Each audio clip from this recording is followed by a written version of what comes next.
Sasa wanangu. Leo nimekuwa bonge la demu. Oya, sio muda mrefu mtamuona wanangu. Unamuelewa wewe? Kama kaida yake. Kama kaida yake.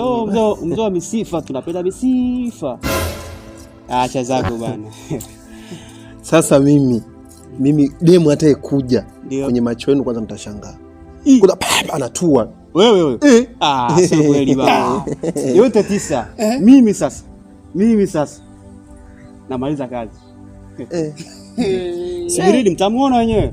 Baba, usiwe na haraka. Mambo mazuri hayahitaji haraka. Hamna shida. Naamini hichi kitu kinachokuja hapa. Mtoto yule ukimwangalia kama aendi, basi ndo anaenda hivi. Atarudi. Atarudi. Yaani nyewe mnaongea lakini hamjui. Yaani mimi sinioni hivi. Yaani mimi sijachagua kizembe ujue. Yaani mimi nimeamua kutulia. Kwanza ni mtoto fulani kama mtusi.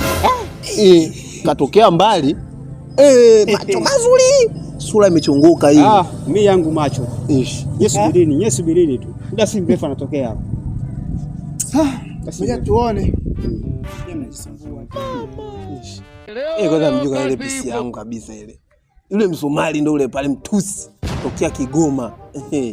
Nyama anawashangaa nyie yani. Niko hapa suti. Vipi tena? Nyinyi labda naonea aibu sija aniita nimfuate. Si niende ngoja. Subiri kwanza. Baby. Wewe inakuaje wanangu?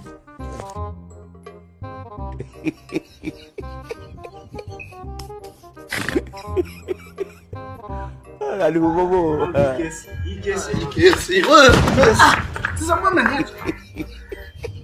Yupo serious. Jamani, mama yangu. Game over. Mwenye uwanja wake kaingia sasa.